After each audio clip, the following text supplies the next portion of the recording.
This story is a little bit long, but I tell you what, it's well worth hearing. Listen to this, a great lesson in this. A wealthy man and his son loved to collect rare works of art. They had everything in their collection, from Picasso to Raphael. They would often sit together and admire the great works of art. When the Vietnam conflict broke out, the son went to war. He was very courageous and died in battle while rescuing another soldier. The father was notified and grieved deeply for his only son. About a month later, just before Christmas, there was a knock at the door. A young man stood at the door with a large package in his hands. He said, "Sir, you don't know me, but I am the soldier for whom your son gave his life. He saved many lives that day, and he was carrying me to safety when a bullet struck him in the heart and he died instantly. He often talks about you and your love for art." The young man held out the package. "I know this isn't much. I'm not a great artist, but I think your son would have wanted you to have this." The father opened the package. It was a portrait of his son, painted by the young man. He stared in awe at the way the soldier had captured the personality of his son in the painting. The father was so drawn to the eyes that his own eyes welled up with tears. He thanked the young man and offered to pay him for the picture. "Oh no, sir, I could never repay what your son did for me. It's a gift." The father hung the portrait over his mantel. Every time visitors came to his home, he took them to see the portrait of his son before he showed them any of the other great works that he had collected.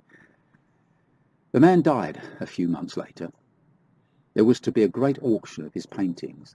Many influential people came, excited over seeing the great paintings and having an opportunity to purchase one for their collection.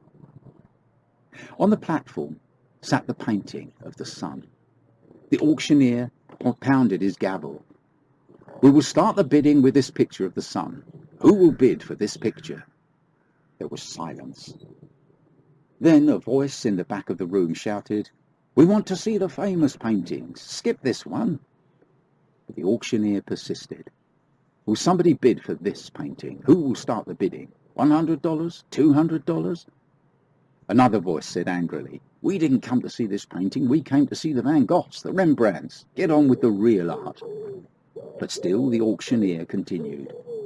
The son, who will take the son?" Finally a voice came from the very back of the room. It was the long-time gardener of the man and his son. "I'll give $10 for the painting." Being a poor man, it was all he could afford. "We have $10. Who will bid $20? "Give it to him for $10. Let's see the masters." $10 is the bid. Won't someone bid $20? The crowd was becoming angry. They didn't want the picture of the son. They wanted the more worthy investments for their collections. The auctioneer pounded the gavel, going once, twice, sold for $10. A man sitting on the second row shouted, "Now let's get on with the collection." The auctioneer laid down his gavel. "I'm sorry, the auction is over." "What about the paintings?" "I'm sorry. When I was called to conduct this auction, I was told of a secret stipulation in the will. I was not allowed to reveal that stipulation until this time. Only the painting of the son would be auctioned. Whoever bought that painting would inherit the entire estate, including the paintings. The man who took the son gets everything." God gave his son 2,000 years ago to die on the cross.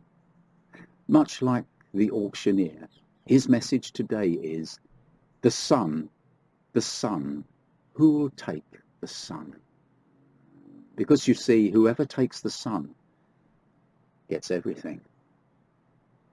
For God so loved the world that he gave his only begotten Son, that whosoever believeth in him should not perish, but have eternal life. John chapter 3 verse 16.